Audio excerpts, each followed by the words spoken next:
धनंजय जी, क्या लग रहा है प्रधानमंत्री जी क्या इसी मोहब्बत की दुकान से डरे, इसी मोहब्बत की दुकान का प्रेशर है? प्रधानमंत्री की भाषा क्या मोहब्बत की वजह से थोड़ी कड़वी हो गई आपकी दृष्टि से? मोहब्बत के वजह से कड़वी हो जाए जुबान, ये तो पॉसिबल नहीं है। चिंता में कड़वी हो जाती है, और चिंता भी मतलब क्या कहिए उसको, फ्रस्ट्रेशन में कड़वी हो जाती है जुबान। और फ्रस्ट्रेशन भी जो है कहीं बाहर से नहीं आया है, मुझे नहीं लगता है बाहर से आया है। उन्होंने खुद फ्रस्ट्रेशन लाया है अपने पास। उसकी दो वजह मैं बताता हूँ आपको, बाकी तो सारी चर्चाएं हो चुकी। एक तो ये है कि हमारे देश में हर साल जो है रावण का पुतला जलाया जाता है, सबसे ज्यादा रामलीला होती है। रावण का पुतला जलाया ही इसलिए जाता है कि अहंकार का नाश हो। लेकिन आप देख लीजिए कि मोदी जी अहंकार से कितना दूर है, वो आपको हर हर पल पता चलता है। एक वो हम द्वितीय नास्ति, केवल मेरी बात करो बाकी किसी की बात मत करो। शीतल भाई साहब ने शुरुआत में ही सारी बात बता दी। अब जब अहंकार, और एक बात ये भी जान लीजिए कि जनता में अहंकारी व्यक्ति के लिए सबसे ज्यादा गुस्सा होता है। और वो यहाँ जो चुनाव होते हैं उसमें सबसे इंपॉर्टेंट होता है कि इस बार इसको जीतने नहीं देना, इस बार इसको हरा देना है।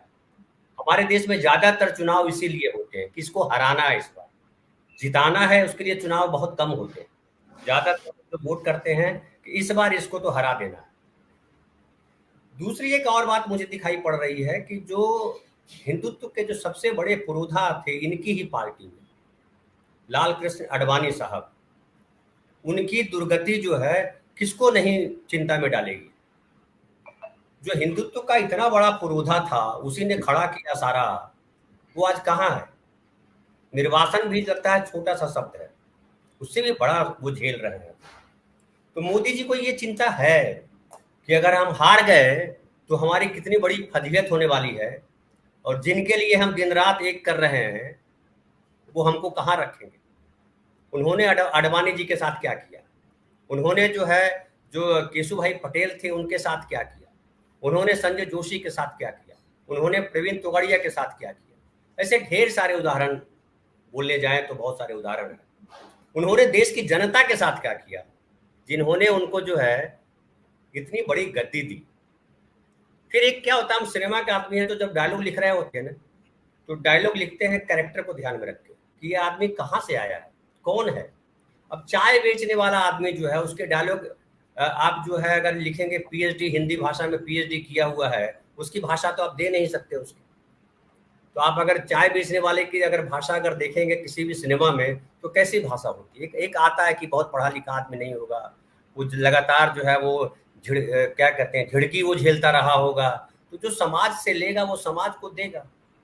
चाय बेचने वाला आदमी तो झिड़की ही खाता रहता होगा, वैसा है नहीं कि बोलते होंगे साहब जरा चाय पिलाइए, ऐसा तो कोई बोलेगा नहीं।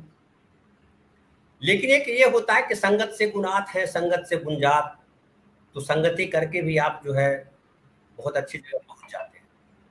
लेकिन संगति अगर कुसंगति हो, आप लगातार नफरत के साथ ही बड़े हुए हो, आप लगातार झूठ बोलने के साथ बड़े हुए हो, आपके दिमाग में एक हो कि इनको खत्म कर देना, जिस तरह का संघ जिस तरह का सोच लेकर के चलता है वो क्या है, तमाम उन चीजों को खत्म कर देना है जो उनके पहले या उनके विपरीत उनको दिखाई पड़ता है, जो उनकी नफरत वाले या उनके विचार वाले खाते में नहीं फिट बैठता है।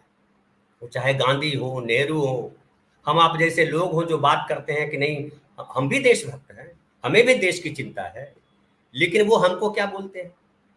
कई सारे पत्रकारों को जेल के अंदर बंद किया, उत्तर प्रदेश में कई सारे उदाहरण हैं।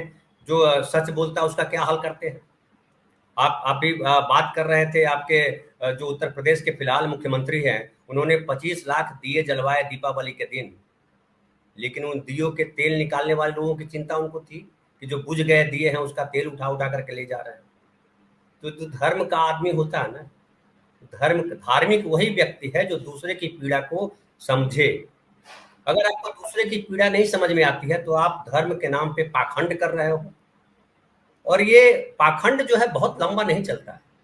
पाखंड के दिन फिर छोटे हो जाते हैं। हाँ ठीक है, आपके पास मशीनरी है, आप कई लोग कह रहे हैं कि ईवीएम भी जो है सेट हो जाता है। कई लोगों को लगता है कि कांग्रेस ने पहले क्या किया, कई लोगों को लगता है कि ये जो वादे कर रहे हैं, कम से कम हमको लाडली बहना में इतने पैसे आ गए, किसान सम्मान निधि में इतने पैसे आ गए, 5 किलो अनाज तो दे रहा है। लेकिन वो सारी चीजें जो है ना फिर खुलने लगती है और बात होने लगती है, रियल मुद्दों पर बात होने लगती है।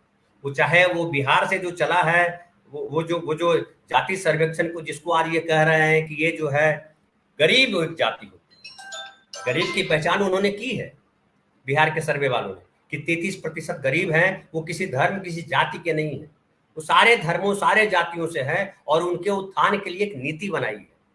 आपने जो 5 किलो अनाज देना फिर तय किया 5 साल, वो किस आधार पे किया, क्या आधार है उसका? किनके पास वो अनाज नहीं है जिनको आप देना चाहते हैं? आप 90% गांव के लोगों को अनाज देना चाहते हैं, क्या 90% लोगों को 5 किलो अनाज की केवल जरूरत है? उसको शिक्षा की जरूरत नहीं है, उसको स्वास्थ्य की जरूरत नहीं है, और आपने शिक्षा और स्वास्थ्य दोनों को कई गुना महंगा कर दिया है। तो इस बार जो है धर्म का पाखंड नहीं चलने वाला है, राम की पूजा वो खुद कर लेंगे। हमारे यहाँ छठ व्रत होता है, बिहार का चर्चित है छठ व्रत, आप जानते हैं, उसमें कोई बिचौलिया नहीं होता है, कोई पुजारी नहीं होता है, कोई भगवान की मूर्ति नहीं होती, वो सीधा संवाद होता है। जो अंतर्यामी है वो अंतर्यामी से अपनी बात कहता है नागरिक, और अंतर्यामी उसकी बात सुनते हैं। तो मुझे लग रहा है कि पाखंड का सूरज अस्त हो रहा है, और जैसा स्वामी जी बोल रहे थे, वो भय इसलिए है, और भय तो अभी और गहरा होगा और घनघोर होगा। और मुझे लगता है एक उनको उम्मीद दिख रही है कि 22 जनवरी को जब प्राण प्रतिष्ठा होगी तो पता नहीं देश में क्या होगा, लेकिन पता नहीं, सब पता है, आपको नहीं पता है क्या होगा, बाकी लोगों को पता है क्या होने जा रहा है। जी बिल्कुल ठीक कह रहे हैं, बाकी लोगों को पता है कि आप किस तरह का माहौल बनाएंगे और उसका किस तरह फायदा उठाएंगे। संजीव जी, मध्य प्रदेश के चुनाव में आपको आपने सबसे हम सब में सबसे ज्यादा करीब से देखा है, मैं भी रहा वहाँ 10-12 दिन, लेकिन सबसे करीब से आप देख रहे हैं। ये जो भाषा का असंतुलन है, ये जो बेचैनी है, ये तल्खी है, ये जो परेशानी है, ये क्यों आ रही है? क्या कारण है? प्रधानमंत्री जी इस तरह गड़बड़ा क्यों रहे हैं?